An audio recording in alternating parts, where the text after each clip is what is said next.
नमस्कार, स्वागत है आप सभी का। आप देख रहे हैं गंगा प्राइम। आपके साथ मैं हूं राजीव ढोंडियाल। शुरुआत करते हैं इस बुलेटिन की। कोरोना के चलते नोबेल पुरस्कार कार्यक्रम रद्द कर दिया गया है। यह बहुत बड़ी खबर इस वक्त की। कोरोना के चलते नोबेल पुरस्कार कार्यक्रम जो था वो भी रद्द हो गया। 10 दिसंबर को नोबेल पुरस्कार समारोह होना था, आयोजित होना था, जिसमें ये पुरस्कार बांटे जाने थे, लेकिन कार्यक्रम रद्द हो गया। और अब नए तरीके से ये कार्यक्रम होगा, इसमें कुछ बदलाव होंगे। अब ये कब होगा, किस तरीके से होगा, बदला हुआ रूप क्या होगा, ये अभी क्लियर नहीं किया गया। लेकिन 60 सालों में पहली बार नोबेल पुरस्कार कार्यक्रम रद्द हुआ है। 60 सालों में ऐसा पहली बार हुआ है जब नोबेल पुरस्कार का कार्यक्रम रद्द किया गया।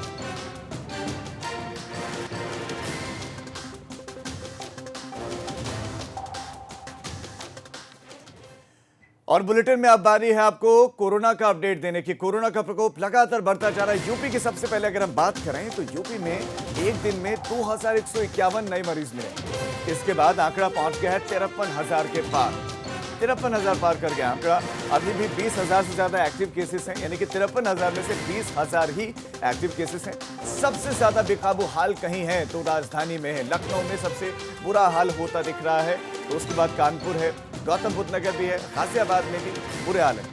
गाजियाबाद में तो कानून व्यवस्था भी चौपट है। तो साथ साथ यहाँ पर अगर हम बात करें कोरोना के केसेस की, वो भी लगातार बढ़ते चले जा रहे हैं। जितने हौसले बुलंद बदमाशों के हैं, उतने ही कोरोना भी उतनी ही रफ्तार से बढ़ रहा है। बहरहाल कितना कहर बढ़ पा रहा है कोरोना और क्या क्या कदम वहां पर सरकार उठा रही है, ये हम हमारे संवाददाताओं से जानेंगे। और संतोष हमारे साथ, हमारे संवाददाता इस खबर पर और ज्यादा जानकारी के साथ जुड़ गए। संतोष, उत्तर प्रदेश की कोरोना की स्थिति, कोरोना से निपटने के लिए बहुत सारे तरीके अख्तियार किए गए, बहुत सारे कोशिशें की गई हैं। वो कोशिशें कितनी रंग ला रहे हैं और मौजूदा स्थितियों को प्रदेश की सरकार किस तरह से देख रही है? क्या उनको अभी भी लग रहा है कि स्थितियां नियंत्रित हैं, कंट्रोल में है?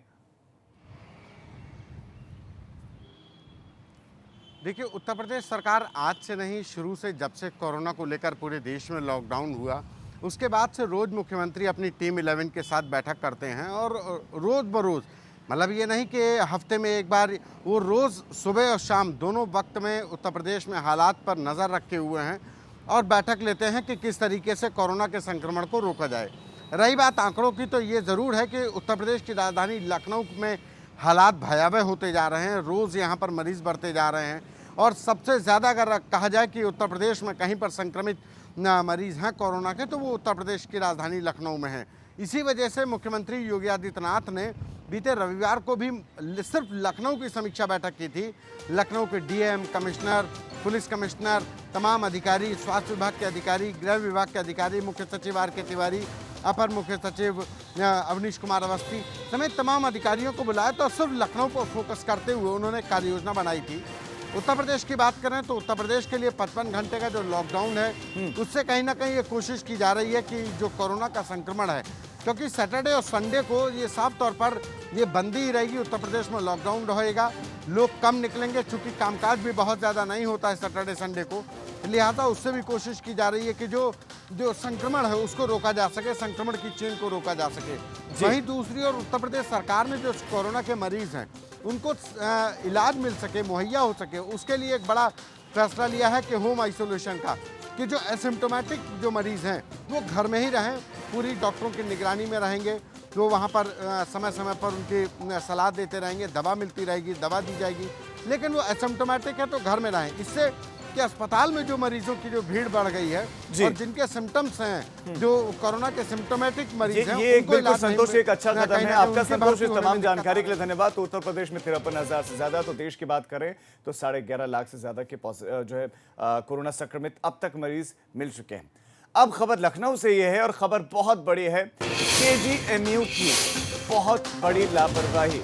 ये खबर जानना आपके लिए बहुत जरूरी है कि इलाज सिर्फ ऐसा नहीं कि आम लोगों को ही नहीं, बल्कि स्टाफ नर्स तक को इलाज नहीं मिला। केजीएमयू की हालत है, स्टाफ नर्स को इमरजेंसी में इलाज नहीं मिला, तबियत खराब हो गई थी स्टाफ नर्स की, और उसके बाद स्टाफ नर्स से कोरोना की रिपोर्ट मांगी गई। स्टाफ नर्स से कोरोना की रिपोर्ट मांगी गई और अस्पताल में यह हाल है। तस्वीरें आप देखिए कि कहां नीचे बैठी हुई हैं उनकी सहयोगी नर्स, और जो बीमार हैं वो जमीन पर पड़ी हुई है, उसका सर गोद में रखे हुए उसके मुंह को पोंछ रही है बार बार दूसरी स्टाफ नर्स, और उसके बाद कुछ कह भी रही हैं। वो अपनी व्यथा बता रही है, पहले आपको सुनवाते हैं कि वो कह क्या रहे हैं। यहाँ पे बस स्टाफ जितना हो सके उतना खाली काम करा दो। काम हम लोग से करवाएंगे, इलाज कराने कहीं और जाएं। तो काम हम लोगों से करवाएंगे लेकिन इलाज करवाने के लिए कहीं और भेजेंगे। ये स्थिति है आप देखिए केजीएमयू की, जहां पर स्टाफ नर्स तक को इलाज नहीं मिल रहा है। स्टाफ नर्स को कहा गया कि दूसरे अस्पताल में जाओ। अगर आपको केजीएमयू में इलाज करना है तो आपको कोरोना सर्टिफिकेट लाना होगा। एक सवाल यह है कि अगर उनको कोरोना सर्टिफिकेट लाना होगा तो वो स्टाफ नर्स वहां पर काम कैसे कर रही थी? वो स्टाफ नर्स अस्पताल में रोज कैसे आ रही थी? तब कैसे उससे काम करवाया जा रहा था? यही स्टाफ नर्स दूसरे पेशेंट के पास रोज जा रहे होंगे, दूसरे पेशेंट के पास जाकर उनका उपचार कर रही होंगी, ट्रीटमेंट कर रही होंगी, इंजेक्शन लगा रही होंगी, तमाम दूसरी चीजें कर रहे होंगे। तो कैसे कैसे केजीएमयू उनको काम करने दे रहा था? क्यों नहीं स्टाफ नर्स को इलाज दिया गया? यह सवाल लगातार एबीपी गंगा उठाता रहेगा। तबीयत खराब हुई, अस्पताल में काम कर रही है और उसको अस्पताल में उपचार नहीं मिला। यह क्या गंभीर स्थिति आप समझिए कि भगवान के पास गए हैं और भगवान ने देखने से इनकार कर दिया। आप अस्पताल में और अस्पताल ने इलाज करने से मना किया, कहा दूसरे अस्पताल जाओ, और वो भी उससे जो उसी अस्पताल में इलाज कर रहा है। ये कितनी बड़ी लापरवाही है।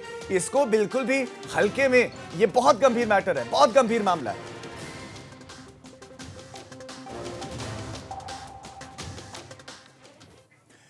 चलिए खबरों में आगे बढ़ रहे। कानपुर पुलिस ने नकारापन की सारी हदें पार कर दी और 1 महीने पहले युवक के अपहरण के मामले में अभी तक पुलिस के हाथ खाली हैं। हद तो यह है कि मामले में पुलिस ने अपहरित युवक के परिजनों से अपहरणकर्ताओं को 30 लाख रुपए भी दिलवा दिए। एक हफ्ते पहले पुलिस की आंखों के सामने अपहरणकर्ता रुपयों से भरा हुआ बैग लेकर फरार हो गए और पुलिस हाथ मलती रह गई। और इसके बाद देखिए, जब पुलिस गई थी बैग देने के लिए तो पुलिस ने कोई कॉम्बिंग नहीं की, कोई जांच पड़ताल नहीं की, पीछा नहीं किया, बदमाशों को पकड़ने की कोशिश नहीं की, हाथ मलती रह गई। जिसके बाद अब एसएसपी कानपुर ने पीड़ित परिवार से मिलकर 4 दिन के भीतर युवक की बरामदगी का भरोसा दिया था। यह अवधि भी बीत गई, ना तो अपहरित युवक का पता चला, ना ही अपहरणकर्ताओं का। मीडिया के सवाल पूछने पर एसएसपी ने कहा कि उनके पास बताने के लिए कुछ भी नहीं है। पुलिस को अगर पता होता तो युवक को बरामद करवा देते। अभी उन्हें कुछ भी नहीं पता। पुलिस को उतना ही पता है जितना आपको और हमको, आम आदमी को पता है। पुलिस को इससे अतिरिक्त तो और कुछ नहीं पता। इधर 1 महीना बीत जाने के बाद भी युवक के वापस नहीं लौटने से परिजनों का रो रो कर बुरा हाल है। परिजन रो रहे हैं, लेकिन दूसरी तरफ पुलिस कह रही हमें तो कुछ पता ही नहीं है, हमें कुछ पता होगा तो हम जरूर बताएंगे। अभी कोई अपडेट है नहीं, जो अपडेट होगा तब देंगे। देखिए हम लोग लगे हुए हैं इसमें, ऐसे कोई पुलिस का कोई वो नहीं है कि तुरंत ही कहीं से लाए हैं उसको। अगर पता हो तो अब तक तो लेके, अब अगर आपको क्या लग रहा है कि पुलिस जानबूझकर उसको दबा रही है? हम उस चीज़ों पे जो परिवार वो कह रहा है उसी को हम सही मान के जा रहे हैं। इसमें कोई कंट्रोवर्सी आप नया कोई पैदा ना करिए। इसमें जो परिवार वाले कह रहे हैं उसको हम मान लिए हैं, इसमें कोई दो राय है ही नहीं। तो अब हम लोग मेहनत कर रहे हैं, इसमें कोई भी डेवलपमेंट हो अवगत कराए। तो पराकाष्ठा लापरवाही की देखिए, एक तो बदमाशों को पकड़ नहीं पा रहे हैं, अपहरणकर्ताओं को पकड़ नहीं पा रहे हैं, दूसरी तरफ मीडिया से कह रहे हैं कि आप सवाल मत पूछो, आप इसमें एक अलग एंगल ढूंढ रहे हो। ये हद है कि आप कंट्रोवर्सी पैदा कर रहे हो। अब आपसे सवाल नहीं पूछा जाएगा कि 1 महीने से आपके हाथ खाली हैं, तो फिर आपकी क्या तारीफें करें, क्या करें? हमारे साथ हमारे संवाददाता प्रभात अवस्थी इस खबर पर और ज्यादा जानकारियों के साथ जुड़ गए हैं। प्रभात, नकारापन की पराकाष्ठा, इसमें कोई शक नहीं कि 1 महीना हो जाता है, आपके पास इतने विभाग हैं, आपके पास इतने संसाधन हैं कि आप कहते हैं कि एक एक बदमाश पर हमारी नजर है।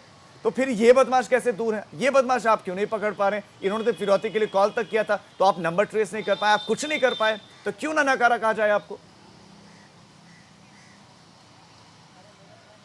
जी बिल्कुल, जिस तरह से कानपुर का जो बर्रा कांड है और ये कहीं ना कहीं पुलिस की जो किरकिरी है वो करने में लगातार लगा हुआ है, क्योंकि जिस तरह से 1 महीने बीत जाने के बाद भी ना अपहरणकर्ताओं को कोई पता है और ना ही जो अपहृत युवक है उसके बारे में कुछ पुलिस पता लगा पाई है। लेकिन अब 1 महीने बीत जाने के बाद पुलिस की जो झुल्लाहट है, जो खिसियाहट है, वो भी बयानों में दिखने लगी है। जैसा कि जो एसएसपी हैं उनका खुद कहना है कि उनके पास अगर उनको जानकारी होती है वो खुद बता देते हैं। और इससे पहले जब 30 लाख रुपए फिरौती देने की बात की गई थी तो पुलिस की तरफ से तुरंत बयान आया था कि फिरौती नहीं दी गई है। लेकिन अब वो ये भी कह रहे हैं कि हाँ, हम घर वालों की बात मान रहे हैं और फिरौती दी गई है, इसमें आप कोई कंट्रोवर्सी पैदा मत कीजिए। वहाँ जो भी घर वाले कह रहे हैं वो हम मान रहे हैं, लेकिन अभी मेरे हाथ पूरी तरह से खाली हैं। हम लोग लगातार प्रयास कर रहे हैं और जल्द से जल्द गिरफ्तारी की जाएगी। लेकिन गिरफ्तारी कब की जाएगी, कब उस युवक को ढूंढा जाएगा? 1 महीने बीत चुका है। सर्विलांस टीम क्या कर रही है, पुलिसिंग क्या कर रही है, हाईटेक पुलिस क्या कर रही है? क्योंकि उत्तर प्रदेश की जो पुलिस है वो दावा करती है कि वो सबसे ज़्यादा हाईटेक है और हर किसी के ऊपर उसकी नज़र बनी हुई है। अपराधी उनकी आंखों के सामने से निकल नहीं सकता। लेकिन 1 महीने बीत जाने के बाद लगातार फ़ोन कॉल होती है सामने से फिरौती के लिए पुलिस खुद जाती है कि फिरौती दी जाएगी, उसी समय हम फिल्मी स्टाइल में उसे पकड़ लेंगे, लेकिन फिरौती तो चली जाती है, लेकिन अपराधी जो है वो पुलिस की पकड़ में नहीं आते हैं। यही नहीं, फिरौती देने के बाद भी 10 दिन होने को है, अभी पुलिस तक तो कोई अता सामने पता आकर नहीं बयान दे रही है और अब मीडिया तो को कह रही है कि जो आप अपराध करता है- कंट्रोवर्सी मत करो, लेकिन पुलिस कर क्या रही है? कितनी टीमें लगाए गए हैं जो इन बदमाशों को ढूंढ रही है? पुलिस की कितनी टीमें काम कर रही हैं? अगर खुद नहीं कर पा रही तो क्या दूसरे को बुलाया जाए, दूसरे प्रदेश की पुलिस आए, वो देखे, कुछ तो बताए कि क्यों नहीं पकड़ पा रहे हैं। अगर नहीं पकड़ पा रही तो कम से कम आला अधिकारियों को बताया तो सही कि हम नहीं पकड़ पा रहे, दूसरे को बुलाए, किसी और को जिम्मेदारी दी जाए। जी बिल्कुल, अगर पुलिस की कार्रवाई की बात की जाए तो पुलिस की जो 8 टीमें हैं वो लगातार जो अधिकारी हैं उनका कहना है कि लगी हुई हैं, और जो लोकेशन है वो भी ट्रेस करने की जो कोशिश की जा रही है, लेकिन अब पिछले 10 दिनों से कोई फ़ोन नहीं आया है, तो नई लोकेशन जो है वो नहीं पता चल पा रही है। वहीं जो पुलिस के अधिकारी हैं, जो सूत्र हैं, वो ये बताते हैं कि जाने से पहले उसकी जो लास्ट लोकेशन है वो बर्रा के एक ढाबे की है, उसके बाद वो किधर की तरफ गया ये भी नहीं जानकारी मिल पा रही है। वही नहीं, जो लगातार फिरौती के लिए कॉल आ रही थी उसकी भी लोकेशन जो है वो अलग अलग है, जो पुलिस के लिए सिरदर्द बनी हुई है।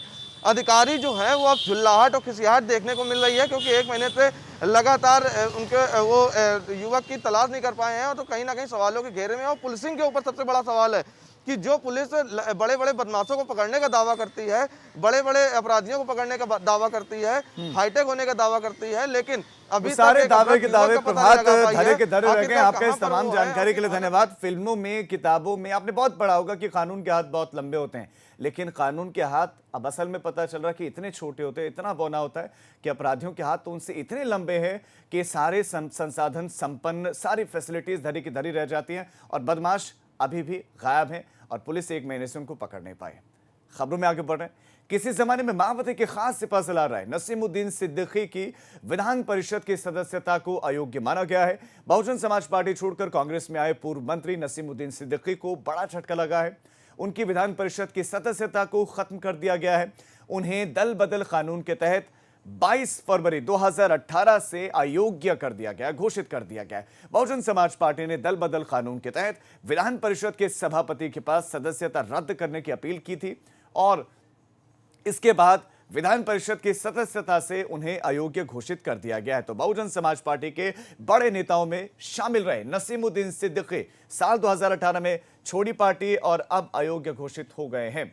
संतोष हमारे संवाददाता इस खबर पर और ज्यादा जानकारियां देंगे। संतोष, 2018 में छोड़ा और अब अयोग्य घोषित कर दिए गए।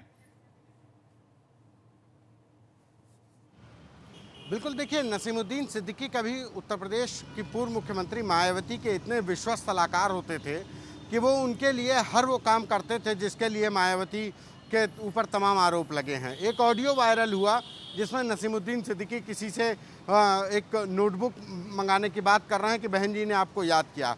उस ऑडियो के बाद से जो बवंडर मचा उत्तर प्रदेश की राजनीति में और ख़ास करके बसपा के लिए, उसके बाद से नसीमुद्दीन को पार्टी छोड़नी पड़ी, वो कांग्रेस में चले गए। 23 जनवरी 2015 को बसपा के कोटे से नसीमुद्दीन सिद्दीकी एमएलसी बनाए गए थे, लेकिन 22 फरवरी 2018 को जब इन्होंने कांग्रेस पार्टी की आधिकारिक तौर पर सदस्यता ले ली, बसपा से इनकी दूरियां लगातार बढ़ती जा रही थी, लेकिन जब 22 फरवरी 2018 को नसीमुद्दीन सिद्दीकी अधिकृत तौर पर उत्तर कांग्रेस पार्टी के सदस्य बन गए, सदस्यता ले ली, उसके बाद से बसपा ने अपील की थी सभापति से, विधान परिषद के सभापति से, कि वो इनकी सदस्यता को रद्द करें, दल बदल विधेयक के तहत उनकी सदस्यता रद्द कर दी जाए, क्योंकि उन्होंने दल बदल लिया है। इसके बाद से सुनवाई का दौर चला और अब सदस्यता नसीमुद्दीन सिद्दीकी की रद्द कर दी गई है। इसके बाद अभी आज जो सुनवाई होनी है और रायबरेली के जो विधायक रहे कांग्रेस के कोटे से दिनेश प्रताप सिंह, उनके मामले की सुनवाई होनी है। बीते दिनों जो अदिति सिंह के मामले में कांग्रेस गई थी विधानसभा अध्यक्ष के पास कि उनकी सदस्यता रद्द कर दी जाए, तो उसको विधानसभा अध्यक्ष ने उनके कांग्रेस के जो प्रस्ताव था, जो अपील थी, उसको खारिज कर दिया था कि अदिति सिंह को उनकी सदस्यता बरकरार है। लेकिन नसीमुद्दीन के लिए झटका है। वजह भी साफ थी कि नसीमुद्दीन ने अधिकृत तौर पर किसी दूसरे पार्टी की सदस्यता ले ली थी, अदिति सिंह ने सदस्यता नहीं ली थी। उन्होंने पार्टी के मैंडेट के खिलाफ हो सकता है कि कदम उठाया हो, लेकिन उसकी दलील दी कि हमने जनता की आवाज़ सुनने के लिए, सुनते हुए हमने कार्रवाई में भाग लिया था। लिहाजा नसीमुद्दीन के लिए ये बड़ा झटका है। जी संतोष, आपका इस तमाम जानकारी के लिए धन्यवाद। तो दल छोड़ने से लेकर अब सदस्यता खत्म हो गई, इस तक की कहानी आपने बताई, और इसके साथ साथ दिनेश सिंह पर भी आज फैसला आना है, उस पर भी हमारी नजर लगातार बनी हुई है। अब रुक करेंगे गाजियाबाद का, जहां पर पत्रकार की हत्या हो गई। पत्रकार को मौत के घाट उतार दिया गया। पत्रकार विक्रम जोशी के भाई निखिल का अब बड़ा आरोप है। पत्रकार के भाई सामने आए हैं और उन्होंने आरोप लगाया है कि पुलिस वाले आरोपियों से मिले हुए हैं। पुलिस वालों की मिलीभगत, और मिलीभगत के बाद पत्रकार को मारा गया है। चौकी इंचार्ज ने शिकायत पर कुछ भी नहीं किया था। ये परिजन कह रहे कि पुलिस को शिकायत की गई थी, और ये भी जानकारी मिली है, चौंका देने वाली बात जो सामने आई है कि जब ये बदमाश पहुंचे थे, जब बदमाशों ने घेरा था, तो उससे कुछ देर पहले पत्रकार विक्रम जोशी ने फोन किया था पुलिस को, बताया था कि उनको इस तरह का कुछ खतरा लग रहा है। वो लोग आसपास हैं जिन लोगों के खिलाफ उन्होंने तहरीर दी है, और उसके बाद कोई पुलिसकर्मी नहीं पहुंचा। शिकायत के बाद भी कोई पुलिसकर्मी नहीं पहुंचा उनकी मदद के लिए, और बदमाशों ने, उन अपराधियों ने मार डाला विक्रम जोशी को, और पुलिस हाथ पर हाथ धरे बैठी रही। और अब पुलिसकर्मी ये दावा कर रहे हैं कि हमने 9 लोगों को गिरफ्तार कर लिया है। 9 लोगों को अब गिरफ्तार किया गया। पहले क्यों नहीं कार्रवाई हुई? सवाल ये है कि जब कुछ हो जाता है उसके बाद पुलिस क्यों एक्शन में आती है? पुलिस ने पहले क्यों नहीं एक्शन लिया? क्या इसी बात का इंतजार कर रहे थे पुलिसकर्मी कि कब हत्या होगी? हत्या से पहले अगर पुलिस उस वक्त का एक्शन ले लेती जब शिकायत की गई थी, तो ये दिन नहीं आता। क्या अब तक रवैया रहा था? पुलिस वाले कुछ कर ही नहीं रहे। हमें तो एनकाउंटर चाहिए उनके पास जिन्होंने गोली मारी है, उनके एनकाउंटर चाहिए। ऐसे तो पुलिस पाल रही है इनको को। क्या कर रही है पुलिस? कुछ नहीं कर रही है। एनकाउंटर करे उनका, नहीं तो आगे चल के वो भी तो विकास दुबे बन सकते हैं। पुलिस वाले के हमने गिरफ्तार कर रखे हैं बस। चौकी इंचार्ज जो प्रताप विहार चौकी इंचार्ज है ना, उसे फ़ोन करा था कि, तो उस चौकी इंचार्ज ने मेरे भाई से क्या कहा था पता है? जोशी साहब, मेरी तबीयत खराब है, और मैं ना आपसे सुबह संपर्क करूंगा इस विषय में। उस चौकी इंचार्ज ने मेरे भाई को ये कहा था। अगर वो चौकी इंचार्ज उस टाइम कार्रवाई करता तो शायद मेरा भाई बचता, लेकिन वो चौकी इंचार्ज जिस टाइम मेरे भाई ने उसे फोन करा था ना, वो चौकी इंचार्ज दीवान का रवि, अंगिका अभिषेक, आकाश बिहारी, इनके साथ बैठ के जो ना मेरे भाई की मारने की प्लानिंग कर रहे थे। इस खबर पर विपिन हमारे संवाददाता और ज्यादा जानकारियों के साथ जुड़ गए हैं। विपिन, हमने बयान सुनवा दिए हैं, मृतक की बहन का बयान, मृतक के भाई का बयान, और वो तो ये कह रहे हैं कि तो मिलीभगत है। और जब फोन किया गया थाना इंचार्ज को, वो ये कह रहे थे कि मेरी तो तबीयत खराब है, कल इस मामले को देखेंगे। यानी कि साजिश के तहत इस पूरे के पूरे वाकये को अंजाम दिया गया, और उस साजिश में मिली हुई थी पुलिस।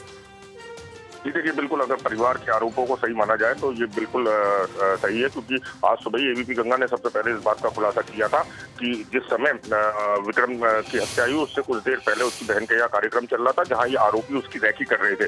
ये बात उसने लोकल पुलिस को इन्फॉर्म की थी, लेकिन जो चौकी इंचार्ज थे वहां के राघवेंद्र, जिनको सस्पेंड भी किया गया है बाद में, उन्होंने ये कह दिया था कि मेरी तबीयत खराब है, मैं अभी नहीं आ पाऊंगा। विक्रम ने लगातार चेताया था कि वो आरोपी लगातार यहाँ घूम रहे हैं और वो किसी बड़े हादसे को अंजाम दे सकते हैं। और उसके थोड़ी देर बाद ही जब विक्रम अपनी 2 बच्चियों के साथ बाइक से अपनी बहन के यहाँ से निकला तो उन्हीं आरोपियों ने घेर के पहले उसे पीटा और उसके बाद सर में गोली मार दी, जिसके चलते आज दुखद एक युवा साथी हमारे बीच नहीं है। चौकी इंचार्ज को पुलिस ने सस्पेंड कर दिया है, लेकिन बड़ा सवाल ये है कि क्या केवल सस्पेंशन जो है वो काफी रहेगा? क्या केवल गलती चौकी इंचार्ज की थी, या उससे जो आला अधिकारी हैं, थाना प्रभारी हैं, उनकी कोई गलती नहीं थी? और जांच कब तक होगी, कब तक संलिप्तता सामने आएगी? क्योंकि वो जो आरोपी हैं उनको लगातार फीडिंग दी जा रही थी। ये बताया जा रहा था कि विक्रम जोशी उनके मामले की बहुत गहरी तरीके से पैरवी कर रहा है, जिसके चलते आरोपियों पे कार्रवाई हो सकती है। जी विपिन, आपका इस तमाम जानकारी के लिए धन्यवाद। एक बार फिर से आपको मृतक के भाई और मृतक की बहन का बयान सुनाते हैं कि उन्होंने क्या आरोप अब पुलिस पर लगाए। पुलिस वालों का क्या अब तक रवैया रहा था? पुलिस वाले कुछ कर ही नहीं रहे। हमें तो एनकाउंटर चाहिए उनके पास जिन्होंने गोली मारी है, उनके एनकाउंटर चाहिए। ऐसे तो पुलिस पाल रही है इनको को। क्या कर रही है पुलिस? कुछ नहीं कर रही है। एनकाउंटर करे उनका, नहीं तो आगे चल के वो भी तो विकास दुबे बन सकते हैं। पुलिस वाले के हमने गिरफ्तार कर रखे हैं बस। इंचार्ज जो प्रताप विहार चौकी इंचार्ज है ना, उसे फ़ोन करा था कि, तो उस चौकी इंचार्ज ने मेरे भाई से क्या कहा था पता है? जोशी साहब, मेरी तबीयत खराब है, मेरी तबीयत खराब है और मैं ना आपसे सुबह संपर्क करूंगा इस विषय में। उस चौकी इंचार्ज ने मेरे भाई को ये कहा था, अगर वो चौकी इंचार्ज उस टाइम कार्रवाई करता तो शायद मेरा भाई बचता, लेकिन वो चौकी इंचार्ज जिस टाइम मेरे भाई ने उसे फोन करा था ना, वो चौकी इंचार्ज दीवान का रवि, अंगिका अभिषेक, आकाश बिहारी, इनके साथ बैठ के जो ना मेरे गंभीर आरोप को देखते हुए, इसकी गंभीरता को देखते हुए स्थानीय चौकी इंचार्ज को निलंबित किया गया है और जांच क्षेत्राधिकारी प्रथम को दी गई है। ये बयान आपने सुना, ये बयान भी अधिकारियों का है कि निलंबित किया गया राम मोहन जो कि चौकी इंचार्ज हैं। सवाल ये कि निलंबन क्या काफी है ऐसे पुलिस कर्मियों पर जो कि बीमार थे जब उनको फोन किया गया?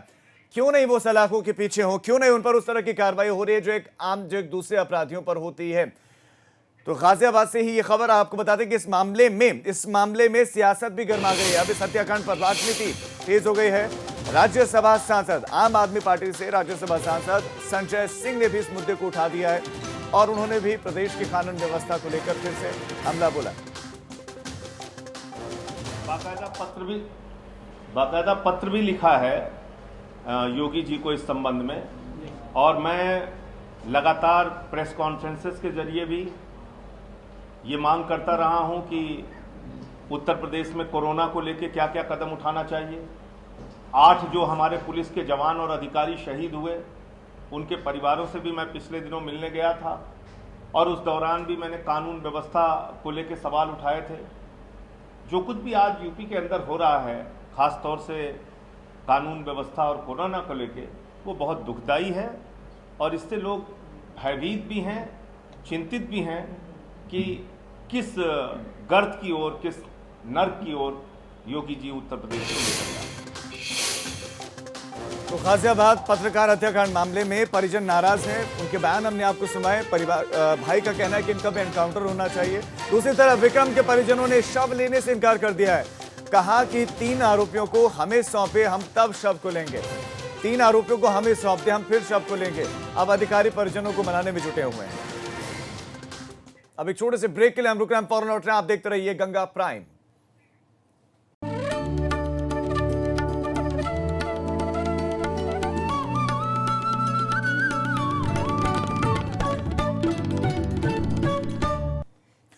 ब्रेक के बाद आप सभी का स्वागत है और अब खबर, और बड़ी खबर प्रयागराज से, जहां पर बाहुबली अतीक गैंग पर शिकंजा तेज हो गया है। शिकंजा कसते अब पुलिस जा रही है। अतीक अहमद के 7 करीबियों के शस्त्र लाइसेंस निरस्त कर दिए गए। अतीक गैंग से जुड़े हुए करीब 60 लोग पुलिस के रडार पर हैं। अतीक का भाई और इनामी खालिद गिरफ्तार अब तक हो चुका है। तो अब रडार पर हैं 60 लोग जो अतीक गैंग से जुड़े हुए हैं। इस गैंग पर लगातार शिकंजा पुलिस कस रही है। तो गंगा प्राइम में फिलहाल इतना ही, लेकिन एक छोटे से ब्रेक है, उस पार देखिए पहाड़ प्रभात मेरे सहयोगी कौशल सेठ के साथ।